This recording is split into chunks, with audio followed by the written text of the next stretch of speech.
gun before the principal rushes toward him, tackling him onto a nearby bench. Principal Moore was actually hospitalized after being shot in the leg. Local police said his actions saved lives, so students honored Moore with the title of Prom King. Principal Moore walked up to be crowned at the event after his injury. He was celebrated with cheering and applause. Plenty of people are weighing in on social media as well with much of the same feelings. Now, Timothy Westfall said, quote, "A good man doesn't think twice about sacrifice. Those kids are alive and unhurt because of him." Another person said, "It warms my heart to hear this happy ending. Next level bravery by this man." Diana is putting the principal's quick intervention into perspective, saying, quote, "Look at all the kids he saved. The kids who can go on and have careers, get married, have children. Because of him, they're having a prom now, graduation too, not mourning a fallen friend, classmate, teacher. He is indeed a hero." Heidi adding, quote, "Bravo, hero. What a shame we have so many mass shootings in America." In a statement published by NBC News after the incident, the principal said, quote, "Like so many educators around the country, we prepare for these events through training and careful assessment of the threats. I'm grateful that my instincts and training, as well as God's hand, were available to me." As for the suspect in this case, he is set to be in court next month. I don't think you can find a better prom king this year. Yeah. You know? That really is a heartwarming gesture. And it is sad. There was a comment there that was kind of talking about mass shootings. We were doing reporting on one this morning. And so it's heartbreaking that teachers, educators have to prepare for moments like that. But thanks to his quick thinking and actions, you know, that, as police said, he saved some lives. There he is getting crowned this past weekend. Those students, they are stoked for him, too. Yeah. You got to love that. Really? A feel-good story.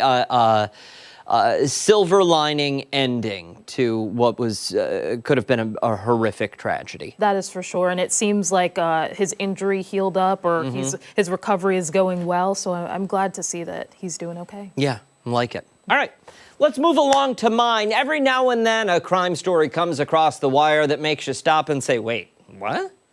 This is one of those stories. So a California man is accused of pulling off one of the more creative, and we're going to use that term a little bit loosely, theft schemes we've seen in a while.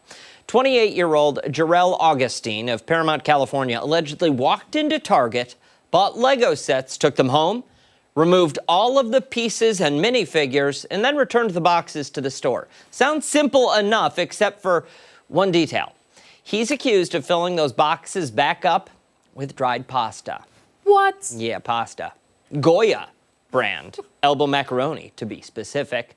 The kind that costs less than $2 a bag. And you might be saying, okay, why pasta? Well, investigators believe he chose it because it makes a very similar sound in the box. Oh. It's not too far off from the sound Lego pieces actually make. Sneaky? Yes. Foolproof? Clearly not. Irvine police say they linked Augustine to at least 70 of these swap and return thefts across the country, totaling $34,000 in losses for Target. $34,000 in stolen Lego pieces, people. That's wild. It is. And get this, some of these Lego sets retail for hundreds of dollars.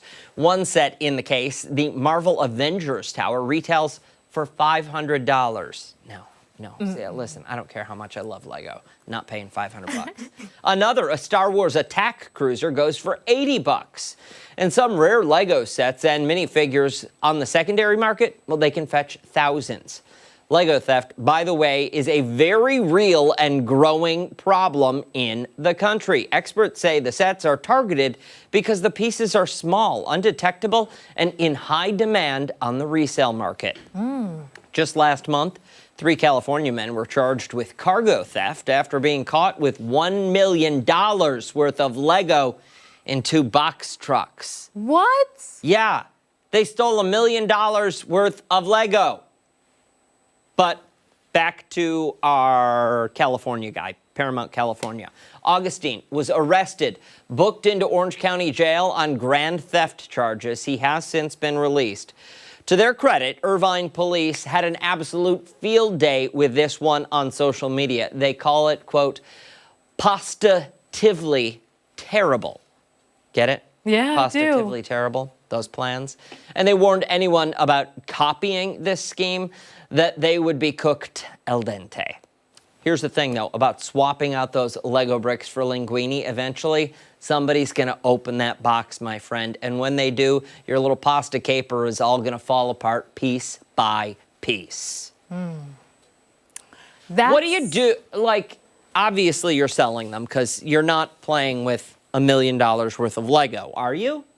Well, I would think that they probably are a bit of a Lego enthusiast, so maybe they would keep some, because there's some limited edition Legos and stuff out Sure. there. But the other half, the other 75%, Yeah. they're selling. I feel like that's a lot of Lego.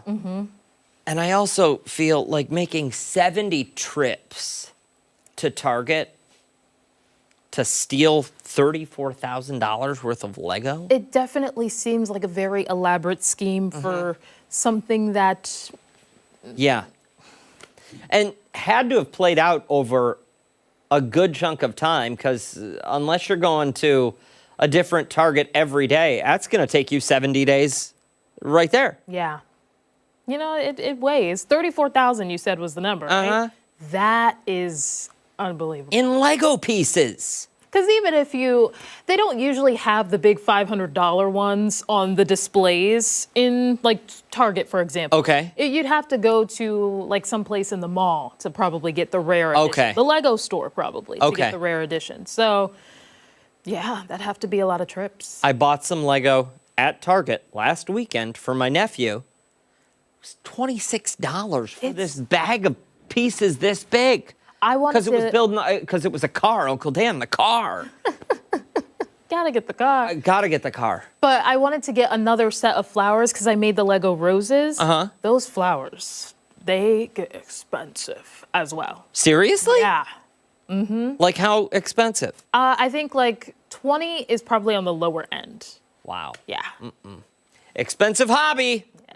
Hey, stick around. A lot more to come here on ARC Rochester. When we come back, we're learning more about a new virtual experience being launched by Visit Finger Lakes. Hey, don't forget that you can take us with you wherever you are. We're streaming live on the 13 WHAM YouTube page and foxrochester.com. We are back after this.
16 this morning. If you're looking for a new way to experience local history, visit Finger Lakes has something perfect for you.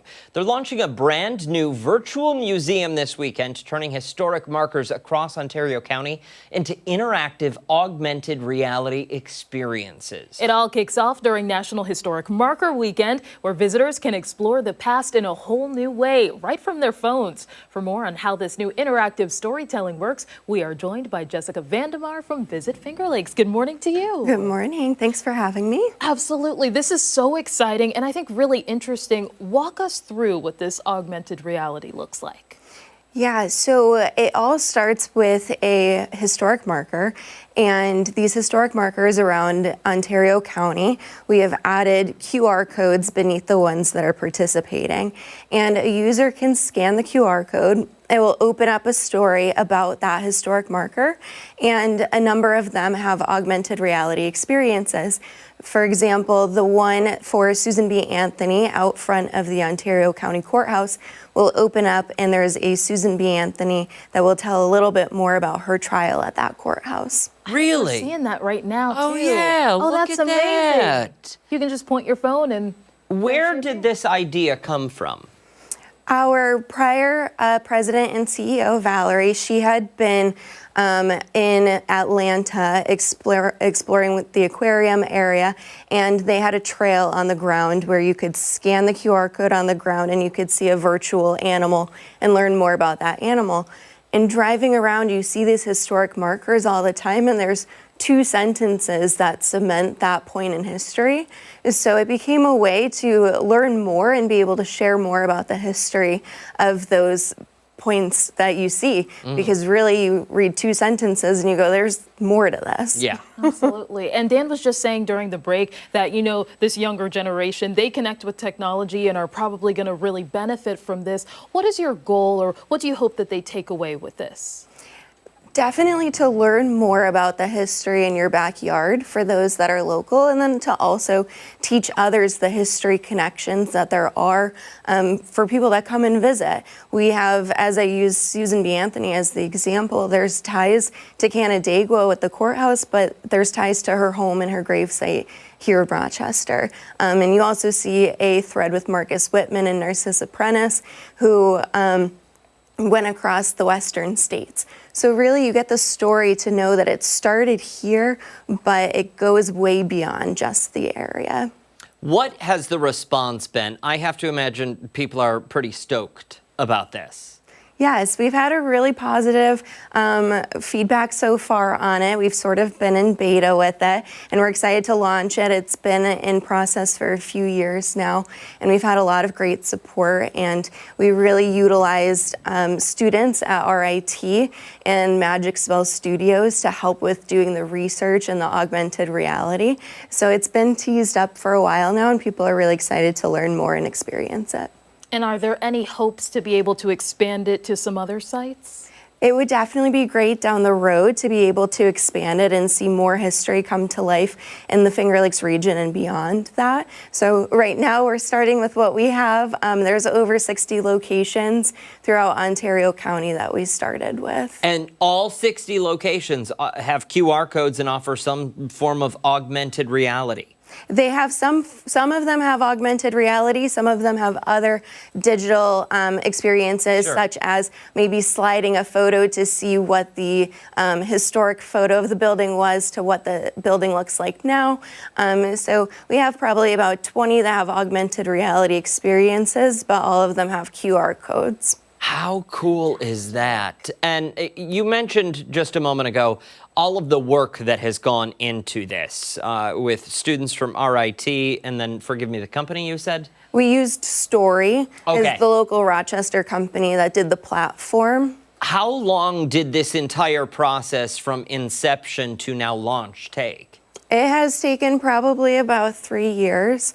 You had the digital component of working with Story and RIT, and then you have the physical component because we have brand new historic markers that were created and put in the ground, as well as the QR codes. Very cool. And I imagine there was a lot of trial and error probably through this process. What have you learned based on the process? Yes, it definitely big projects take time, and we learned a lot with interacting with local historical societies as well. So there's a lot of moving parts to projects like this, but I really got to learn more about the local history also. I was out with my coworker creating a reel content the other day, and we got to interact with some folks that were in from out of town, and they were inquiring about the history of Main Street, Canandaigua. And so I hope that with others, they'll be able to be stewards also of local history, like I was able to that day of sharing Main Street, Canandaigua history. That's so cool. Thank you so much for your time this morning. We really appreciate it. And if you want to head out and take one of these historic virtual tours, we'll post all the information you need to know on our website, foxrochester.com, after the show this morning. Hey, don't go anywhere. When Arc Rochester returns, it's time for this morning's weather trivia. Meteorologist Mark McLean is with us on the other side of the break.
.24, welcome back. Meteorologist Mark McLean is back with us with a look at weather whiplash that we've had over the last few days. It really has been something. There was flavorful descriptions of the weather yesterday that we were getting.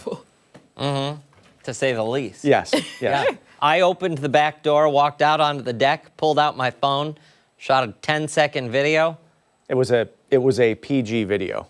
The video was PG. The audio was not. Oh, yeah, that's what I was. The audio is R. You see, when you're a television meteorologist, you get text messages from friends sometimes when weather is kind of out of season. That was one of them. Yeah. Yeah. And that was out of season weather, I'll tell you what. So weather trivia, let's, one more time.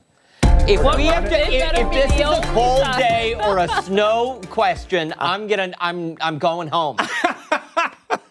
I'm going to run it back one more time. We had accumulating snow in Rochester yesterday. Do you know what the average April snowfall accumulation is for Rochester? 6.1, 4.8, 3.7, or 2.5 inches. I don't know. I It's can supposed immediately to eliminate average. It's supposed to end by the 13th of April. It is. Exactly. But yesterday was the 19th, and it snowed at my house, and it stuck. saw the graph. 3 weeks into April, we're getting close to that point where it would be very rare now to see snow. You know, if we Okay. got into the first week of May, you just don't expect to see this Yeah. kind of Well, thing. I'm at my breaking point, so. Better stop. Well, we will have the answer right here on the Arc at 9 a.m. Of course, that's up on Facebook, and we look forward to hearing from you. And maybe you have some colorful descriptions that Ashley can type in after your answer for weather trivia. Yeah, absolutely. Keep it clean, people. No, Keep it listen, G, it doesn't. right? It doesn't have to be clean. We'll go ahead and edit it for you. Okay, we'll just put in dollar signs and Yes. exclamation Yes. points. And, this is our longtime weather spotter, Tricia, down in Wayland, New York. That's a gorgeous shot. Isn't it nice? It is pretty, right? I mean, we have to at least concede that. She had 2 inches of fresh snow, at least according to description, which, again, is a little bit out of season. So I guess since we're on the topic, let's keep banging away at this. We'll get the official snowfall total at 4 o'clock this afternoon. I am. Nothing makes me more angry right now than this. This graphic. It's just a trace as of Sunday, but last night we're going to have to add on that total. So we'll get that update from the Weather Service. I'd say it's going to be about an inch if I had to throw a number at it. But the other unusual part, this has been a pretty, I guess the frequency of rain has been very high this April. It's now been 7 consecutive days with precipitation. And also every single Friday this month has had some form of precipitation as well. So we're not a lot above normal, but if you add on that last week of March when we had that deluge, we had that 1.66 inch rainfall on that day. It's been quite a rainy stretch for Rochester. And, you get grapple too sometimes mixing in. Somebody said, Mark, there's Dippin' Dots falling from the sky yesterday. And those things, they got big. They were the size of a dime at one point as I was watching them kind of ping pong off the deck last evening. It was an interesting sight. I put that video up as well. But 31 degrees, just clouds, the visibility A-OK. And what happened, we had a cold front go through, and we have very cold high pressure back to the west. So that's kind of fortifying this cold. Now with that cold front to our southeast, we are, quote, on the cold side of that cold front. So when you watch this, ultimate Doppler, we're not quite done yet. If you stick your head out the door in 10 minutes, Dan, your head might pop off your shoulders. I don't. Seriously? Because Well, you that's might the be radar right raging now. Look, mad. we'll go live. That's the live scan right there. We can even go closer. No. I know, it's salt in the wound. We're almost really done. is. Folks, we're almost done with this. I feel like we've How been many saying times can we almost say done. that? Yeah. Almost How done. many times can we say we're almost done with this garbage weather? Almost done with The this low garbage tire weather. pressure Okay. light came on this morning, and and it wasn't even that cold, but the car said 33 outside. I looked at Kim yesterday. I said, I'm putting the cars in the garage. I had almost gotten this because we'll get like the spring, the bikes come down, the kids' bikes, and you just don't. Nope, not yet. Not this yet, year. Not this year. Nope. Not in the cards. Maybe a little sun, 40. I guess we'll settle out of court for that this afternoon. Tonight's going to be back in the 20s. Definitely don't want anything outside that's not cold hardy. And a few clouds. I'm sorry, this makes me very angry. Like I'm in a bad mood because of this forecast. And it's Monday. 53 there at 3. And the smallest chance of just a brief passing shower there overnight, Tuesday into Wednesday morning. Shouldn't be that big of a deal. But overall, this is a very quiet weather week coming up for us. We'll be thankful for that. With the sunny breaks, we'll top out around 40 tonight. Back to the upper 20s again, 27 with that mainly clear sky. It's going to be a chilly April night, light west wind. It's going to be a night for Jack Frost out there. He's going to be out running around, so you may need to warm up the car again tomorrow morning, may need the ice scraper one more time. You can draw a smiley face. Maybe it'll make you feel better if you draw a little smiley face. It won't. No, It won't. no, not even a little? No, Okay. because my fingers will be cold. Seasonable by Wednesday, mild air Thursday, some sunshine Friday, 60s as we go into the weekend. Not a washout. Looks like a slightly higher chance of seeing a passing shower on Saturday compared to Sunday. But you got to love the variety. Who said that? Yeah. You got to love it, right? You do? No, I guess not. Listen, I like the variety when it's like 70 and up. Yeah. Give me a little Some variety 80s. there. So I think it's I call it This is waterboarding. psychological. That's what I call it. I call it psychological snowfall in the month of April because you see it and it just bends your mind. It does. It does. Like I can't fully describe how angry I actually am inside We can at that sense forecast. it. Can you? Yeah. Can you? So Okay. Good. We'll have the answer to trivia. A little muddy paw coming up at 9 a.m. What if we just don't want it? well, at least the money pause. I'll see. We have to deliver. We have to deliver is on our true. promises. All right, don't go anywhere. We've got a lot more to come right here on Arc Rochester. We are back after this.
8:33 this Monday morning. Thanks so much for staying with us here on ARC Rochester. Hey, mark your calendars because this Friday you're invited to enjoy a fun night at the bowling alley, all to benefit a great cause. Rochester Education and Development for Youth is hosting its Bowling for Stars fundraiser. Principal Yaritza Delgado from BRIC is here to tell us about how it all supports the next generation of educators right here in Rochester. Good morning to you. Good morning. Good morning. So before we get into this event, tell us a little bit about BRIC.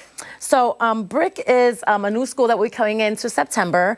BRIC's mission is different from other schools in the area. Our mission is to educate the child holistically.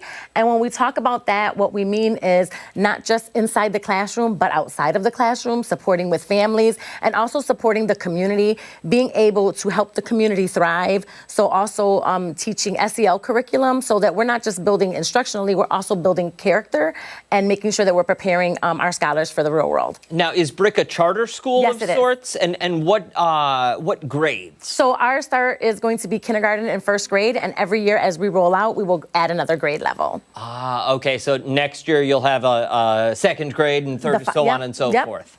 Got it. Okay. And with you guys being the title sponsor for this event, why was it important to be a part of this? So what RIT does is they prepare future educators. And since we're opening in September, we're looking for future educators.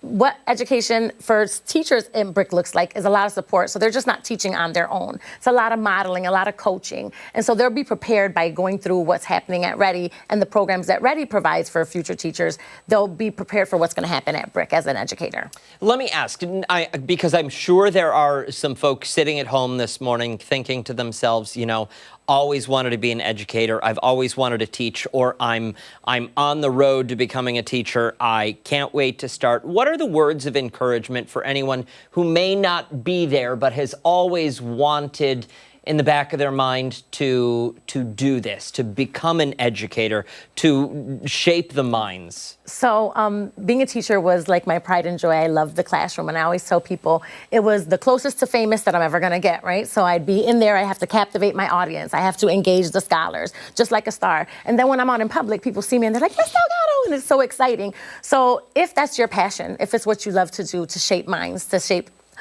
young children and to get them ready for the real world, do it. Don't be afraid. I started off in education. I've been doing it for 25 years. And I started off at the very bottom as a paraprofessional, made it to teacher, and now look at me. I'm the principal of an opening school. So it's not something that's beyond reach. With all the supports that are out there in the community right now, for example, as RIT and their scholarship program and their teaching program, it's great to get into, and you'll have the support that you need. And it's something that is lifelong. It's not just you go into the classroom, you deal with kids. I have kids that I've taught in third grade that I've invited me to graduations, sweet 16s, baby showers, weddings. So it's a life thing. It's like it fulfills you. It fills your life. So I would say don't give up. There's so much out there to help you. And BRIC is a place that's looking for new teachers. So definitely come. And I think what's amazing about this event is that it's community-based. And we talk about how we need teachers across the country, but it's also important right here in Rochester. Why is it important to get teachers from the community? So I am born and raised Rochester native. I've been in the area since I was young, and I've been teaching for 25 years. And I feel that it's very important that our scholars and our families see representation in our schools, so that when they come into a school, they're comfortable with who they're talking to, that they see themselves in the school.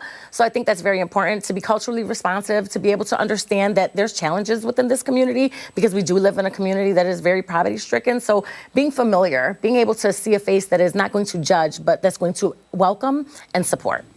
Now, if someone is at home today and they say, okay, I'm ready to go, I've got my bowling shoes ready, I'm going to bowl a strike for BRIC, how do they sign up? What do they need to know? So there is a flyer that they can go to. There's a QR code, and I can. Oh, right there on your screen. Yes, there it is, right there on your screen, that talks about Bowling for Stars.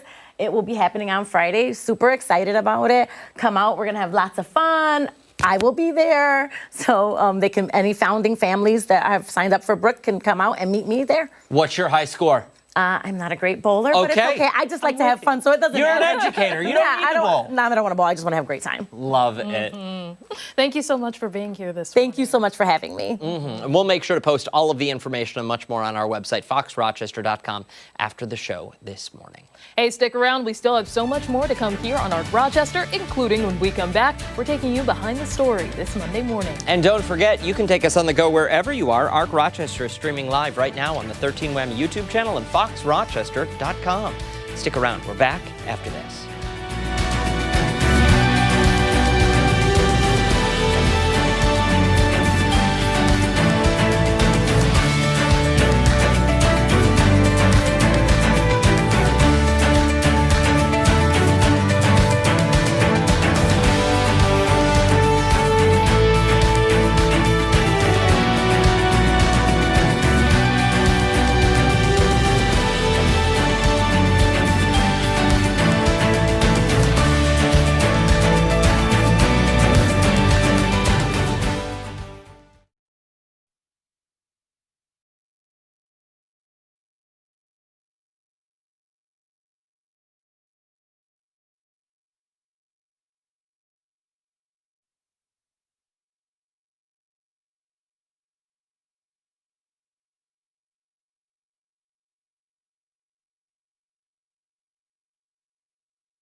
.41, and we are taking you behind the story this morning after a dramatic escalation overseas in the war with Iran. The U.S. seized a cargo ship for the first time as it continues its blockade of Iranian ports. But as national correspondent Christine Frizzau explains, there are new questions about the future of the ceasefire and peace talks to bring an end to that war.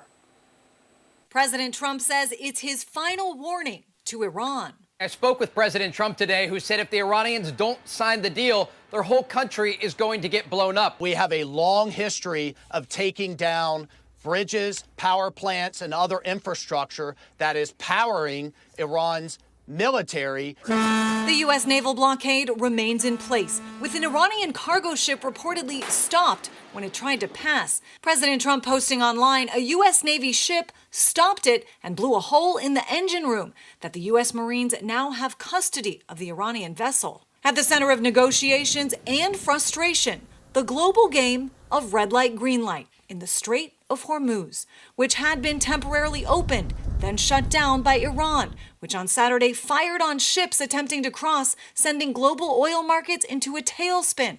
The prospect of a gallon of gas falling back below $3 still a long way off. That could happen later this year. That might not happen till next year. But prices have likely peaked and they'll start going down. 1 week after talks failed to yield an agreement, The same delegation headed back to Pakistan to try again. Vice President J.D. Vance, Special Envoy Steve Witkoff, and Trump's son-in-law Jared Kushner, set to take part in peace talks on Tuesday, though Iran has not confirmed they'll be at the table. Clearly, militarily, just pounding the Iranians for 45 days to the point where they could not respond, their Navy gone, the Air Force gone, it did not actually break the will of the IRGC. It didn't foster the kind of, I think, internal revolt that the U.S. and Israeli leadership may have thought would happen. On the ground in Islamabad, the city has essentially been cleared out in preparation for those next round of talks on Tuesday. But Iran may not even show up, blaming Washington's excessive demands, unrealistic expectations, and, quote, constant shifts in stance. I'm Christine Frizzau reporting. When ARC Rochester returns, it's time for this morning's Health in a Handbasket. We're back right after this.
Today marks the start of Every Kid Healthy Week, a time dedicated to helping kids build healthy habits that last a lifetime. For this morning's Health in a Handbasket, registered dietitian and nutritionist Alyssa Strassman is sharing some simple, practical ways families can get involved.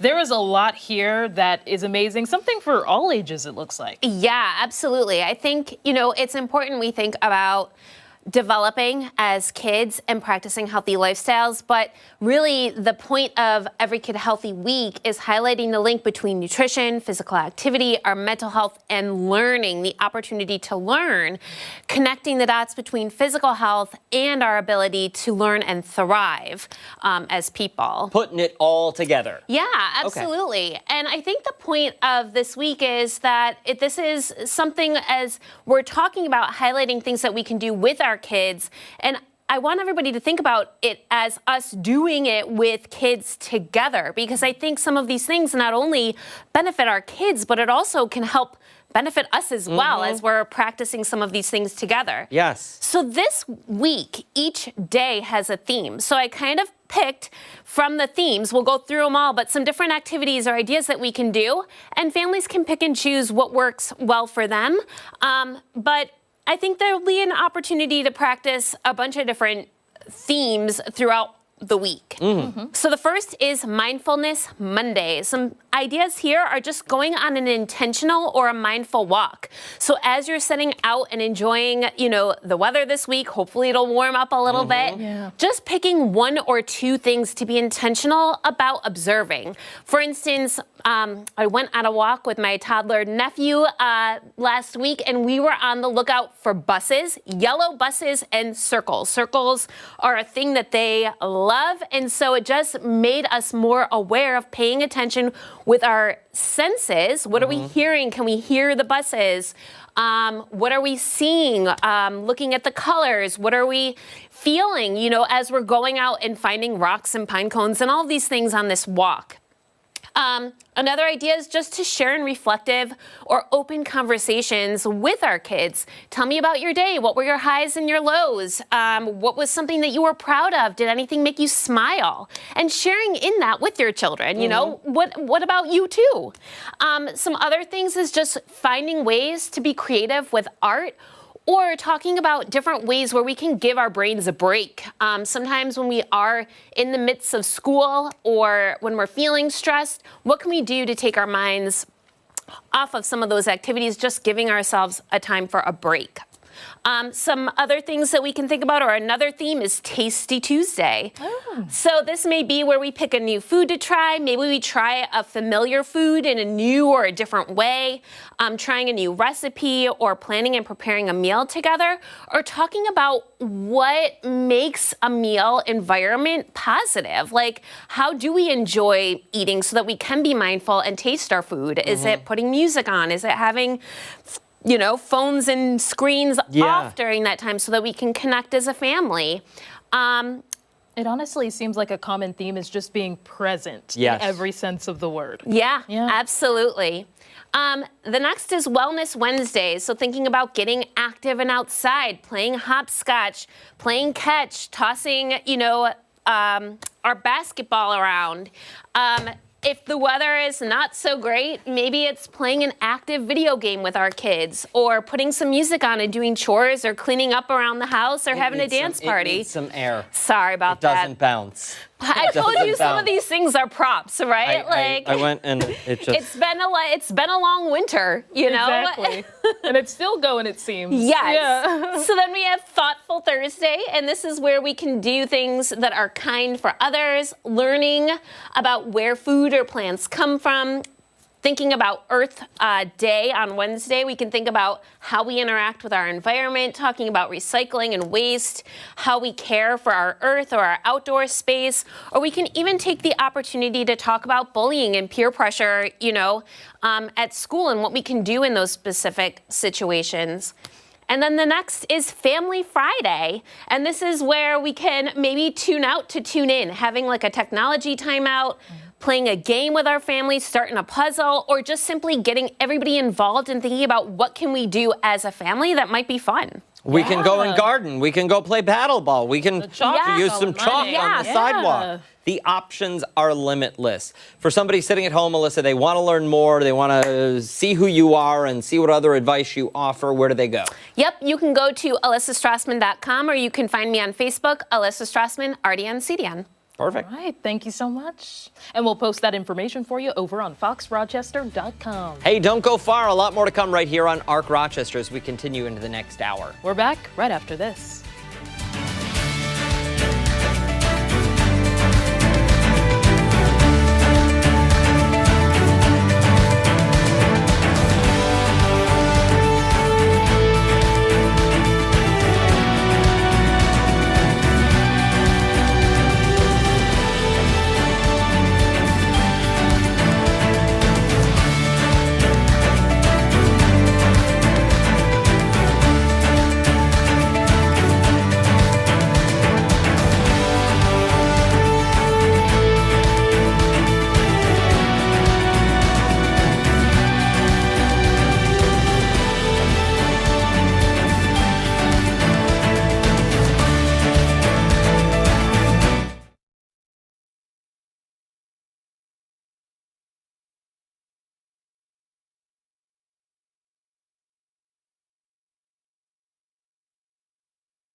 Welcome to paradise. We are making eggplant rollatini, one of my favorite dishes in the world. I fell in love with this actually when I lived in New York.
Good Monday morning. It is 9 o'clock on this April 20th. Thanks so much for joining us here on ARC Rochester. I'm Stephanie Joseph. And I'm Dan Schreck. We've got a lot to get to, but first we want to take a look at some of the news headlines that you need to know this Monday.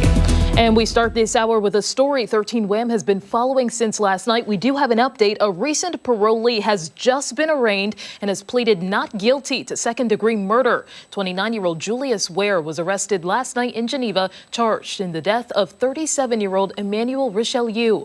Richelieu's brother reported him missing on Friday after 2 days of no contact. Deputies tracked his phone to the America's Best Value Inn in the town of Geneva. His body was found in a room registered to Ware with what deputies describe as significant trauma. Ware will be back in court again this Friday. One person is in custody after a standoff in the area of North Goodman Street last night. Police say they found a 68-year-old man with a stab wound outside of his home. He's being treated for non-life-threatening injuries. Now, investigators say the suspect, a 29-year-old man, was inside the home and was eventually taken into custody. All right, 9:01. We'll turn now to the forecast. Meteorologist Mark McLean back with us once again. And we also have some muddy paws. Yeah, muddy paws, a fun one today. Kitty, that I don't think the weather's going to affect him very much. No? That's good. No, it looks pretty comfortable where he is. But weather trivia, maybe this affected you yesterday. Yeah. It's still affecting me right now. Well, I just looked out. It's not snowing here, but it might be on the Wham Cam. I'll show you that in a moment. We had accumulating snow in Rochester for many spots yesterday. Do you know what the average April snowfall accumulation is for Rochester? Is it 6.1 inches, 4.8 inches, 3.7 inches, or 2.5 inches of snow? I bet there was a lot of responses here. Tom, David, Barbara have D. Barbara, Marlene and Janet have C this morning. It's Shelley with D. Barb has C. Laura and Debbie have B. Sandra loves the snow. All caps. Has C. Sandra. You're voted off the island, my friend. Love your show. Thank you so much, Herb. And he has B. Ed has B. Rod, Florence, and Allison all have C. It's Betty and Tom with C. Kathy and Paul have B. Rebecca has D. Sandy with A this morning. Let it snow, please. No more snow. Thank you. Hey, Kayla. Richard and Eva, Mary, Pat, Frank's wife, C. Frank D. Sarah has A this morning. Got lots of responses. Cheryl, this one brings it out of people. Cheryl C. Cheryl's Hubs D. The snow stinks. Yep. Jack and Deb D. Kevin and Colleen B. David and Judy C. Lisa and her dad. Faithful Watchers C. This morning. And the pages, we stopped there. Folks, Okay. just a reminder to send your hate mail to 4225 West Henrietta Road. Attention, Scott Hetzko. Yes. Yes. Yep. All right, I'm going D, 2.5. That was also going to be my guess. Yeah, you're close. What? It was C. You know what? I've said that a lot this morning because I'm genuinely surprised. Dan is upset. Listen, I'm upset not only because of that forecast, but because now I got the question wrong. Yeah. The weather system wouldn't even let me load in my video of the Dippin' Dots that were falling yesterday. The grapple that was coming down. You know what? It didn't like the file. It's fine. Good. I say we do away with weather the rest of the day. Okay, it's gone. I think we are after this. It's out of the picture. As recently as April 2015, 2016, we had as much as 8.8 inches of snow in the month of April. This is what Sammy in the sink. Oh, Sammy. Oh, look at you, buddy. He doesn't care it's snowing outside. Why do they do that? Mine does that sometimes, too. So do ours, right in the bathtub, too, sometimes. 13wham.com/chime in. We love to see pics like Sammy and really any of your favorite friends that make you happy every day. But Sammy, the kitty of the day here. It looks like some wet paws this morning. We still have a little bit of snow out there, but thankfully the rest of this week is trending in a positive direction, right? In a paw. A pause. I see what you did there. That's a good one. But looking pretty decent. And, Casey, it is beautiful. We said it last hour. Yeah, in November. Take it for what it is. There's some pine trees. This is down in Canadice, New York. Say it ain't snow, right? Say it ain't snow. 7 straight days, too. Today could end that streak if we don't get an official accumulation at the airport. We have now had 7 consecutive days with measurable precipitation for Rochester. So it'll be nice to see if we can escape this right here. Looks like garbage out there. It's not pretty. It's right near the city. That is snow. And that's why the sky is getting so dark coming in basically off the lake here. You see the drops on the camera lens kind of frozen there. But down to 4-mile visibility at the airport. Usually you have to get down to about 2 or 3 miles for that snow to really accumulate. So we'll see. It's close. 32 degrees, dew points in the 20s. And look at these temperatures to the south. You get Grove at 25, snow on the ground in Cohocton at 24, and Brockport at 31 degrees. So whatever fell is going to stick around, and here it comes, right in off the lake. A little bit of a trough of low pressure right there, right along Route 104. Just kind of salt in the wound, I guess. Yeah. Salt in the wound today. The cold front that's responsible for this is now exiting the area, thankfully, and that will bring in drier air through the course of today, thanks to high pressure just back to our west. So things are gonna settle down here in the short term, but probably not until midday today as that next little area of snow sinks to the south. Big picture has big blue H, and that means a nice quiet Tuesday coming up for us. May find a sneaky little shower towards the end of the day, but looks pretty decent for us. The high near 40, the normal, by the way, is now near 60 for the high temperature. So sunrise back at 6:22 is a nice thing. The extended forecast, seasonable for Wednesday, upper 50s, low 60s for Thursday, mid 60s for Friday. And the weekend numbers, we'll see if we can break our Friday streak. Every single Friday has had rain so far. We'll see if we can break that up this week. Do you think that the cold fronts, at least that bring us the 40s and the 30s, are going to slowly disappear? So, as for snow, Oh, it would be very difficult to get in another accumulation after this date. It's just at some point the physics take over. Okay. The length of the day, the higher sun angle. The Notice how ground he's not temperatures. writing it off completely. I can't write it off completely because we have had snow in May. I just got to let you know there's somebody at the front of the building who's got a front office up there who's very upset with you and this forecast, and we talked about it. Yeah. Fix it. He's Yeah. not alone. That's all Kim. Kim said, fix it, Mark. No, it wasn't Kim. Yeah. Uh-oh. Oh. Big boss. Sorry. Boss. Uh-oh. I went in there and I said, I don't know if you've heard what this Mark McLean guy's doing. Tearing this forecast apart. There it is. Well, 61 days, we'll get 18 there. hours, 16 minutes, and 46 seconds. Wow. We'll get there. Yeah. We will get there. It's right around the corner. Thank goodness. Honestly, I don't know if I could do this. I think a lot The of people sunsets feel are that back way. in the 8 o'clock hour. Yeah, That's but- always usually when it really Well, what starts to happened warm to the up. sunrise outside? We were starting to see the And then clouds. the Yeah, and then snow we got came in this, off the lake. this stuff. Yeah. Yeah. Well, I'll go hide over there again. Stick around. We've got a lot more to come here on ARC Rochester, including when we come back, we're looking ahead to an upcoming summer concert. hey, don't forget that you can watch us wherever you are. We're streaming live on the 13WAM YouTube page and foxrochester.com. We are back right after this.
Big news for classic rock fans about a triumphant return.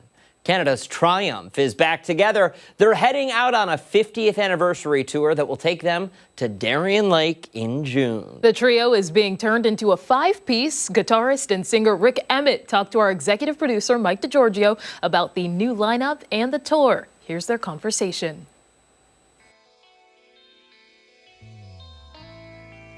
I don't know how big of a social media guy you are. A few years ago on Facebook, there was this thing going around where people would put down a list. Here's 10 bands I've seen in concert. One of them is a lie. Can you figure out which one it is? My red herring was Triumph. nobody could believe, as big a fan I am, and into the music I'm into, that I never got a chance to see Triumph back in the day. Everybody fell for that. Are you finding there's people, as this tour has been announced, are you hearing more about people like me who are like, finally, I'm getting a chance to see Triumph? Or is it more people who are like, oh, this is going to be great. I'm going to get to see Triumph again and relive some great memories?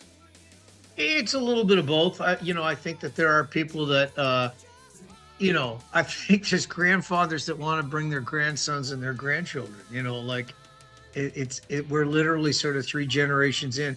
And honestly, I think it's a question of the music beings, the songs are the things that are dragging us all out, So I think that's the biggest thing that I feel, that people are kind of going like, oh, you haven't lived until you've seen, Triumph do Magic Power or Fight the Good Fight or Lay It on the Line, live. But, the pressure from fans is an interesting thing because, of course, I can't do what I did when I was in my 30s, which is what most people remember. Mm-hmm. And so if they think they're going to get to relive this guy in his red spandex pants or his jumpsuit or something, like, that's just not going to happen, But I do feel like, the resurrection of the band as a concert touring act is because there's these songs, and I really look forward to the chance of getting to play with different musicians and in a different kind of a circumstance. It's going to be a big show. So there's going to be a crowd that has lots and lots of different people with lots and lots of different expectations, in every market. But I don't know. Back to your question, I think that there's probably going to be much more repeat customers than there are, people experiencing it for the very first time. But like I said, if they're dragging along the next generation or two, then there will be new fans. And so I don't know. In some ways, I guess I'll have to mind my P's and Q's a little bit. Looking forward to my first. I have seen you before. I will go on record that I have seen Rick Emmett solo before and had a great time. Looking forward to the Triumph experience. You mentioned it not being the way people will remember it. For those who don't know, people who remember Triumph, you were a trio then. This is going to be 5, maybe 6 guys. If you can kind of explain the format a little bit for people who aren't catching. Yeah, well, first of all, we felt like we had to build a bit of a safety net for ourselves. Like, there are certain notes that I just can't hit. But there's this guy, Todd Kearns, a good Canadian boy from Saskatchewan. And he's been out with Slash and Alice Cooper. And he's a tremendous musician. Guitar, bass, singer. And then Brent Fitz on drums, just because there are some songs where Gil goes, well, I want to come down front and sing. So Gilmore is from the original lineup. But they're going to be double drummers. We're going to, be like the Allman Brothers and the Doobie Brothers. And I'm sure that, more than half of your audience doesn't even know who I'm talking about. We'll have that for some stuff, and then Gil's going to come down and sing a couple things. And Brent is amazing. He can play keyboards as well, so that we kind of get a double threat kind of guy there. Oh, and he can sing harmony too, so triple threat. And then Phil X, who replaced me in Triumph when I left. And Phil, he goes out with Bon Jovi and, plays all kinds of different things. And he's a tremendous guitar player with this absolutely unbridled enthusiasm for rock. So that's really good for me. It's kind of like, I get this Phil X cattle prod, and, it keeps giving me bursts of energy. And Mike Levine, his health has been up and down, in and out. I'm not sure he's going to be able to join us for a lot of shows. The invitation is open, and there's a place for him whenever he feels like he might want to do it, even if he just came and sat at a keyboard for a bit. So there's at least 5.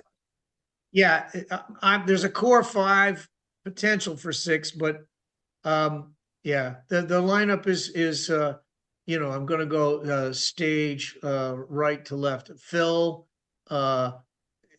Gil, me, Todd, Brent, and Todd. So. Okay. I know when the tour got announced, or when we're waiting for the tour to be announced, there was that little bit of skepticism amongst it. Like, is it going to be? It's going to be like Foreigner, for example. There's bands out there with none of the original members, and down here in Rochester, Lou Graham's hometown, we've got this little. Is it Foreigner? we're skeptical of that. We were wondering if we were going to get Triumph. So there's at least two guys who can claim to be Triumph. Do you have thoughts on what would happen after this? Would you guys do anything like Foreigner have ever done? I don't know. I mean, I don't mean to single out. There are bands that are out there, Journey, Styx, REO, Def Leppard, and they have a catalog that is so strong that it becomes this compelling thing. So it's kind of like jukebox rock, if you're being cynical or skeptical. But what's wrong with, a really great jukebox? Like if the songs are done with respect and they remain true to the spirit of the original. But, I will deviate from that because I feel like, I'm a musician and a writer before I'm anything else. So a performer is part of it. And people want to, hey, I'd love to see Steve Perry be able to sing Sure. Don't Stop Believing in the original key and hit all the high notes. But, life is the way that it is. You don't get any younger. And so, from my perspective, I go, yeah, but these songs, I get a chance to reinvent them as I reinvent myself, given my, my circumstances. I'm 72 years old and the management company we work with, they also handled Peter Frampton. And Frampton went, okay, I'm going to go out and I'm going to do just a farewell tour. And he got out there and he told them, that 90 minutes I get on stage is the best part of my day. I want it as long as I can keep doing it. Please keep booking me. I want to go back out. And we haven't even played a show yet, but I'm doing all this promo and, I feel like I'm already sensing that, when I'm in rehearsals and I mean, I tire more easily than I did. I'm working hard to have the same level of chops. I practice now more than I've ever practiced in my life. It's kind of like, the veteran hockey player goes to camp and he's got to work way harder than the rookies just to be able to, compete. And I feel that, but I also feel like, how lucky am I at 72 years of age that I'm getting to chase this thing? How many other people my age get this opportunity? When we come back, more with Rick Emmett and some special memories he has from touring in Western New York. We're back on the other side of the break.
9:23, more now of our interview with Rick Emmett of the band Triumph. The reunited band is about to go on tour and will be at Darien Lake on June 3rd. Yeah, this is their 50th anniversary tour, but our executive producer, Mike DeGiorgio, asked Rick when he thinks Triumph really began. Here's the conversation. You mentioned the beginning, 50 years. This is also being billed as a 50th anniversary tour. Is there a moment? What are you guys marking as 50th? Is it first album? Is it when you first met? When was the moment you think you were Triumph? Well, this is interesting because, of course, to me, I think there's many triumphs. Every album was a new triumph. And this one is the Rock and Roll Machine album came out in 1977. So the tour is actually, marking that part of the band's history, because we actually started in 1975, so it's been a little bit longer than 50. But your question is an interesting one, because I think if you asked each guy in the band, they would all have a different story. To me, I think when I wrote the song Hold On To Your Dreams, and it was, we were doing the Just a Game album, and that was like 79, I felt like, I've discovered what Triumph is supposed to be, because Triumph ended up being, in a much larger way, the band that was like Magic Power of the Music, Fight the Good Fight, Never Surrender, Hold On To Your Dreams, Lay It On The Line, this kind of anthemic thing that was the heart of Triumph. I would like to take credit for that. that I started writing these songs and going, we called the band Triumph. And I say we, but I wasn't there when it got the name. They'd already picked it, and I came in, and so I'm going like, well, how do you justify having this kind of a name for a band? And this was long before there was stuff like brand recognition and the marketing of brands and all that. It was just a kind of an instinctive thing about, hey, you know what? This is going to be about self-empowerment, long before there was any of that kind of stuff floating around, So to me, that's my answer. That's never been lost on me. That was something I was going to ask you about, the name and the theme of your biggest hits. Yeah, but it wasn't there in the beginning. Okay. Honest to God, it wasn't. It was called Triumph because it was just going to be, there was more of and Gil and Mike shared an ambition, that this is going to be a successful rock band. It's going to be an amazing heavy rock band. It's going to be the heaviest of heavy rock bands. It's going to be the biggest show. That was their thing. And then when I got in, I went, well, hang on. Maybe we should have some good songs. Maybe we should make some good records, And I do think that's why they brought me in, because they went, hey, this guy he'll give us a kind of a musical integrity that maybe we lack, because we're, they were ambitious, those guys, and they were smart guys, smart musicians, so I guess they still are. Before I let you go, I know we've only got maybe a couple more minutes.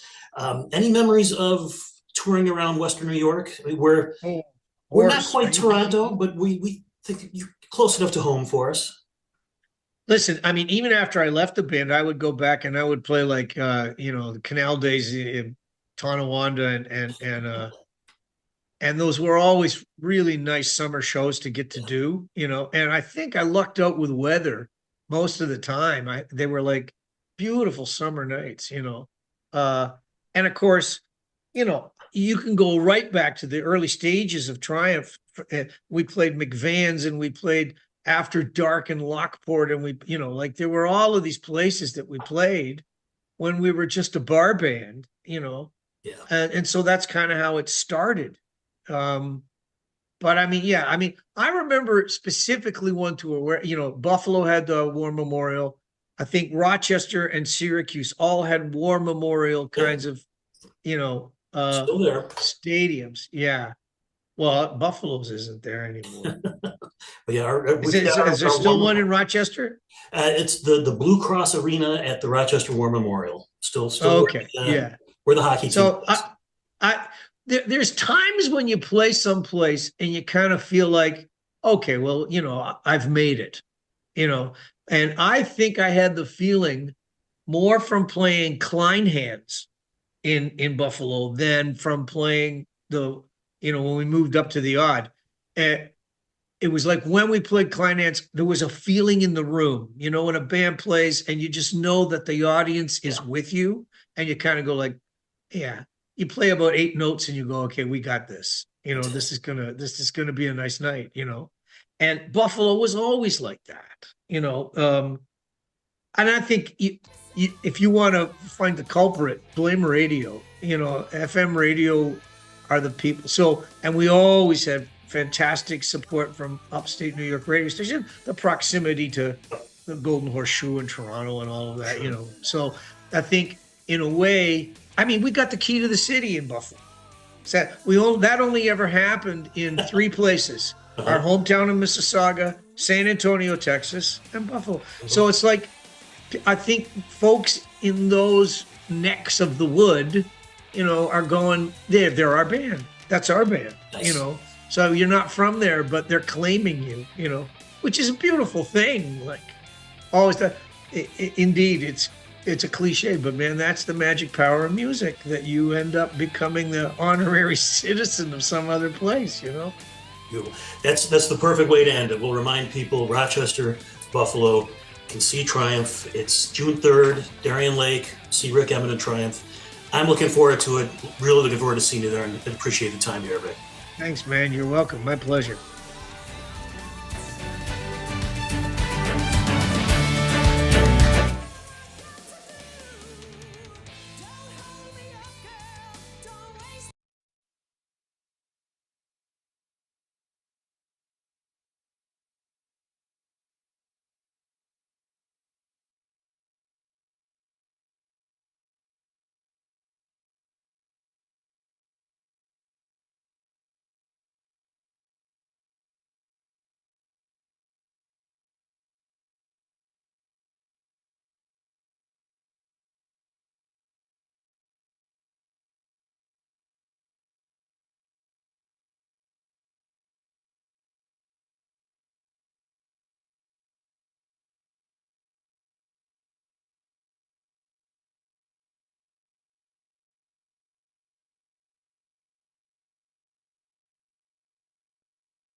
to 9:32 this Monday morning. Thanks so much for staying with us here on ARC Rochester. So this weekend, audiences are invited to get a front row seat look into the chaos that goes on behind the curtain in RIT Players' upcoming production of Noises Off. This play within a play is full of mix-ups, mishaps, and nonstop energy. For a closer look at the show, we are joined now by director Keegan Chen. Good morning to you. Good morning. How are you guys doing? Great. And you're making your directorial debut of sorts, right? I am. Yes. That is amazing. So tell us what that has been like. Oh, it's been awesome. I am friends with a lot of the people who are doing the show, who are in the show, and it's been awesome to just be on the other side of things and, really like take a deep dive into the script and be like, okay, we're gonna go here now, and be able to like answer a lot of questions for people basically and tell them essentially like, okay, hey, like if we have a problem here, like here's why this is happening. Like if they have a question like, why am I doing this? And I can be like,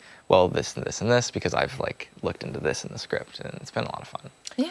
What, for someone who's unfamiliar with Noises Off, can you give us an overview of the show? What are we in for if we're in the audience? In for a whole lot, I'll be honest, but a very broad overview. It's about the show within the show, which is called Nothing On. Basically, it starts from a rehearsal in Act 1, and then Act 2, you flip the stage and you see backstage, behind the scenes of the show that kind of starts to go wrong like a little bit, but they can kind of save it. And then in Act 3, you back to the front and you see the show completely descend into chaos. It's a lot of fun. There's a lot of just constant jokes. It's always hitting you over the head with jokes. It's a phenomenal show. Absolutely. It seems like a lot of moving pieces, too, is what you were alluding to. So what has been, I guess, a plus and a minus, a challenge and maybe something great to come out of this experience? Yeah, a huge challenge with this show is that it's essentially, Act 2 at least, is one really long scene, basically. So everything, it's always moving pieces. Like all the actors need to be in a specific place at a specific time. If they miss like a prop getting grabbed, like everything descends into chaos, just like in the show. And I think that also is the plus at the same time, where it's been very impressive to watch my actors like really lock in all the pacing, because you can't stop. There's no stopping in this show, really. You're always on, you're always moving, you're always grabbing a prop. I wonder, because, you know, you're on stage, you're performing this show, mistakes are bound to happen. Someone's bound to drop a line here or a word there. And I'm wondering, in something like this, does that just add another level to the chaos that's already on? I forgot to tell you to pick up that prop that you're supposed to drop and break later. Do you know what I'm saying? Yeah, for sure. No, and it definitely has, like, especially throughout rehearsals, like, someone will there's a joke in the script about like, oh, you skipping forward 3 pages by saying a line and it's actually happened in rehearsals, or someone missing a prop and then it just like the whole show kind of comes to a halt at a time. But I think like my actors are very good at like, if a line gets skipped, they know exactly where they're going to be. Like they know exactly the part in the script where they've skipped to, and they know how to like get to the next point. Well, and it also seems like something you could almost lean into in this show. Oh, for sure. Yeah. And we have, my actors are very good at, a lot of them are like improv people. So they're good at making stuff up on the spot if they really need to. The other day, one of my actors just started grabbing all the hats off of the stage managers and put them all on. And it's that kind of chaos that really makes the show. Yeah. Very good. And for anyone who's like, all right, I'd love to come and see it, what information do they need to know? Where can they get tickets? Yeah, we have the ticket website in the link in the bio of our Instagram page, which is probably the most accessible place to go. It's just RIT Players on Instagram, and we have the link right in our bio to get tickets for any of the nights. It's very easy. Free for students if any of you are students. Perfect. And we'll make sure to post all of that information and much more on our website, foxrochester.com, after the show this morning. Hey, don't go far. When we come back, we are learning more about a podcast that is offering students advice as they approach College Decision Day. And don't forget, you can take us on the go wherever you are. ARC Rochester is streaming live right now on the 13 WHAM YouTube channel and foxrochester.com. Stick around. We're back after this.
9:39 with National College Decision Day just around the corner. It's crunch time for thousands of high school seniors figuring out what comes next. And what does come next? That's where one local podcast is coming in. The Decision Day podcast is helping students and parents cut through all that noise and make confident choices about their life after graduation. For more on the podcast, we are joined now by host Leah Leverich. Leah, thank you so much for coming in. We appreciate it. Let's dive in. For someone who may be unfamiliar, first and foremost, with the podcast, tell us about it. Where'd the idea come from, and what do we expect when we listen to it? Yeah, so Decision Day is the #1 resource for undecided students, offering career exploration, advice on adult life, and Finance 101. It's basically the podcast of me documenting my journey, not going to college and taking a non-traditional path, and trying to find that group of like-minded students that also feel like college might not be right for them, but also navigating the workforce, entering it with confidence, and really just uniting students who might feel undecided, especially as Decision Day approaches on May 1st. There's a lot of anxiety behind that decision for sure. And I love that this podcast is rooted in your own experience with that. Tell us a little bit about how this journey has sort of helped you as well. Oh my gosh, interviewing so many people from various careers, I've learned more about those careers myself and the different industries that are available. It's also so crazy to look back on. I graduated high school in 2022, but the difference of how much more open-minded everybody is now is crazy. It's actually getting better and better with all of the paths that are available to students in the current day, but it also just really helps me connect with students who are going through that uncomfortable time in senior year, as I felt. And so it's just really, I get really passionate about making sure that people feel confident in their decision, because it is a big one. Dive a little bit deeper into your background. You mentioned earlier that, this was kind of a route exploring your journey, taking an alternate path other than higher education.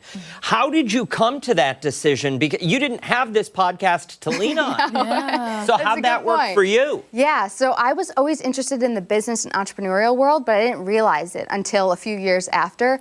And so I knew that in the current day, that's something where if you know the right people and if you have that experience, you can just get started. So college never felt like it was a necessity for me, but it also never felt like the path I wanted to go down. And looking around at my peers, nobody else was really feeling that too. So I felt like it was wrong to feel that way.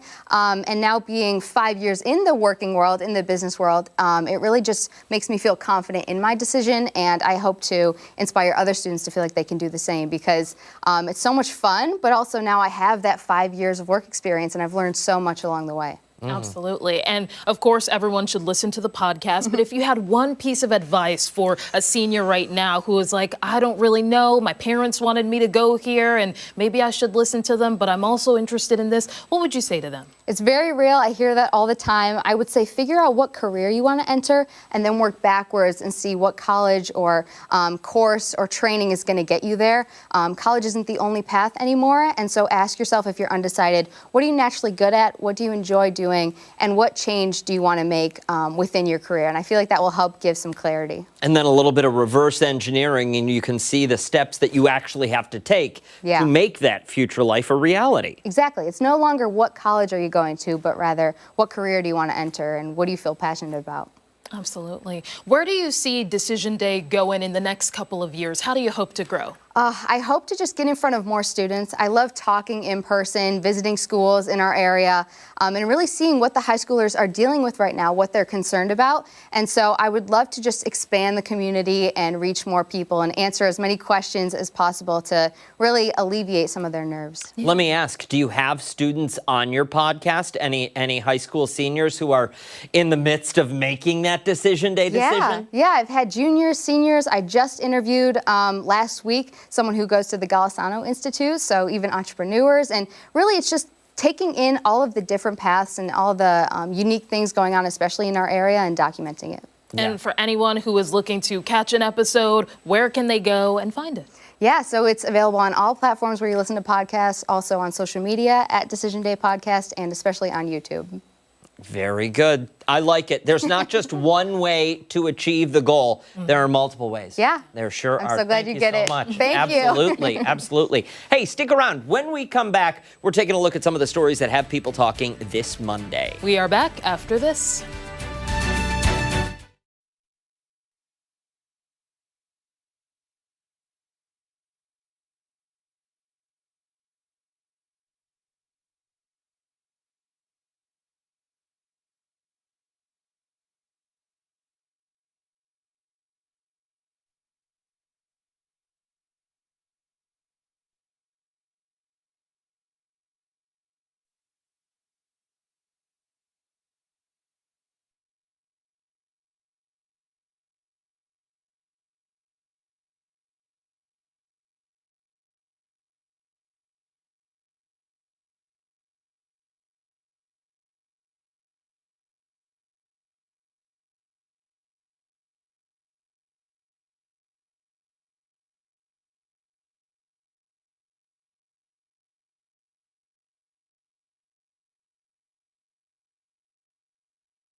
Okay, it's time to see what's trending, and we're starting with a few questionable food stories. Longhorn Steakhouse fans are sharing a secret menu item that's not for the faint of heart or the lactose intolerant.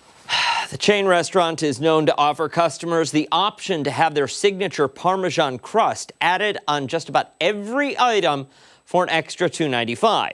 If you've never tried, the mixture is made of ranch dressing, Parmesan cheese, and panko breadcrumbs. Yeah, the add-on can come on baked potatoes, chicken, steak, corn, salad.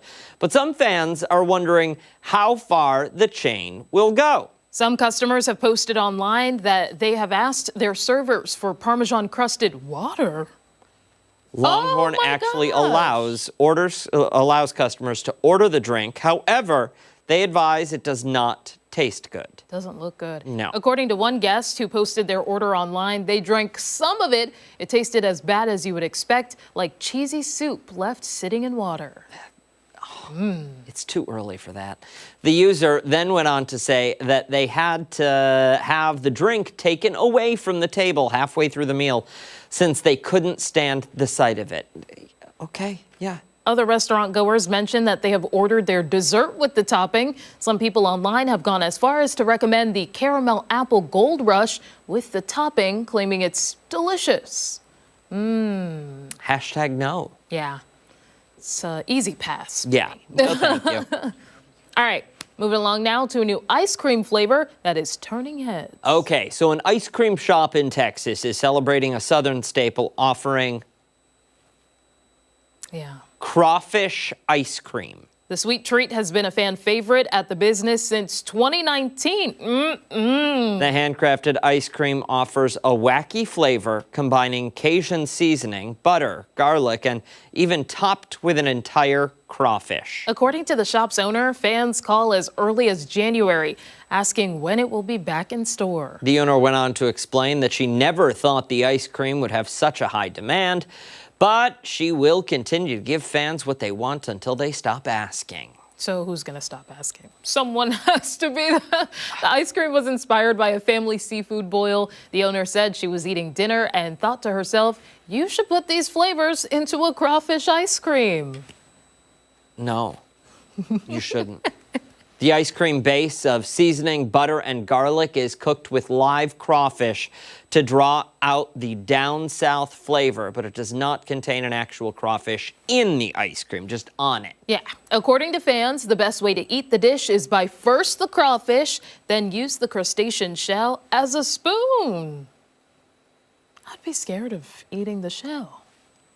It's just a no. It's just it's an easy pass. Yeah. Like, doesn't take a lot of thought for me.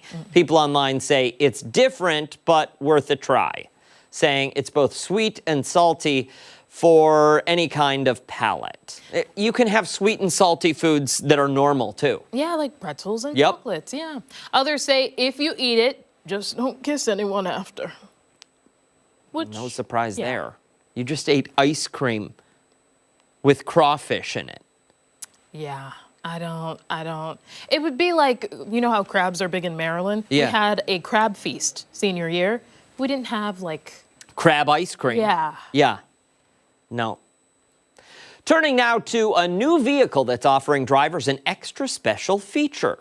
Chinese electric vehicle engineers are gearing up to roll out a fleet of cars featuring built-in toilets. I feel like this was something we were talking about last week when Chris was at the car detailer. Maybe it wasn't toilets. I don't know. Cirrus, an automotive manufacturer specializing in high-end electric vehicles and intelligent technology, has been granted a patent for an in-vehicle toilet that slides under the passenger's seat for mid-trip use. The feature is meant to satisfy users' toilet needs on long journeys while camping or just staying in the car. Yeah, if that's not unique enough, the car makers are reportedly planning to equip the toilet to appear with either a push of a button or through a voice-activated command. You know, is there a bidet that's also included with this? See, I'd be afraid of splashback. Really? You might hit a pothole. Oh, yeah. You know. Yeah. All right. To limit odors, the in-car commode will come with a fan and an exhaust pipe implemented to funnel smells out of the automobile. I have questions. Me too. I have questions. Where's the toilet paper roll? Exactly. That's Where's why I was the wondering if a bidet, because maybe. Yeah, what?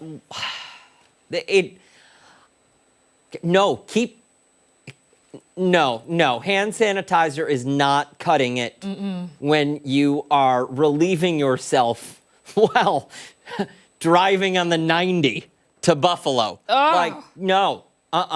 Waste will be collected in a tank that has to be emptied manually. The toilet to go will also boast a rotating heating element that evaporates urine and dries I can't even excrement. say it. Ugh.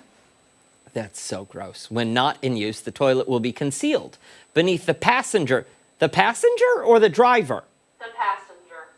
So if you need to make a stop, you got to pull over and go into the passenger. So I can't relieve myself while going 80? Not mid-drive. Real? Well, I don't even. Then what's the point? Yeah. If I have to pull over to use the bathroom somewhere, why am I going to go in my car and risk missing and making the car stink? Do you know what I'm saying? Yeah, no, I do. Yeah. It doesn't make sense to me. Making full use of the space inside the car without requiring excess room. The company has not announced an official release of vehicles with the onboard bathroom, and it's currently unclear if cars boasting the Lux lavatories will ever hit the Chinese electric vehicles market. I hope they don't. People online are actually calling this. Okay. This is why the internet is a dark and dangerous place. People online are calling this innovative, many saying they would use it while stuck in really terrible traffic. Others online are calling this a horrible idea. Some even writing, "This sounds like the start of a worst date ever story." It does. Do you mind if we pull over? Just get out, you know? Yeah. How do you even... You're on a road trip. You say, pull over. I'm sorry. You have to get out. I need to sit where you're sitting and take care of some business, and then you can get back in the car. I just want to... So does it remove... It slides. Your bear. Bear in the car. Yep. Similar to the bucket we have underneath the desk No! that I threatened to bring in when we don't get bathroom breaks. Oh, yeah. Hey, don't go anywhere. When our Rochester returns, it's time for our final thoughts. Already? Already. We're back after this.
Hog tie him and then put him in the trunk. You can't do that.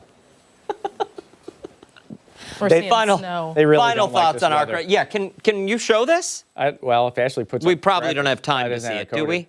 Yeah, we have time. No. We don't have time. we don't. Okay. You wouldn't believe it. You'll see it at noon. I'll have it on Yes, at noon. It's at about 10 after 12. It's gross out again. The time lapse is extraordinary. Yeah, we saw the sun come through, and that was it. Then Is it was that what- gray and clouds. And Extraordinary. Absolutely. Yes. Hey, that does it for us here on ARC Rochester. Wake up with us again tomorrow morning starting at 4:57. At that point in time, we're on 13 Wham ABC. That's the one. Also, much more live local news coming up later. 13 Wham News at midday. Mark and Lowell, we'll see you then. Have a great day. Bye.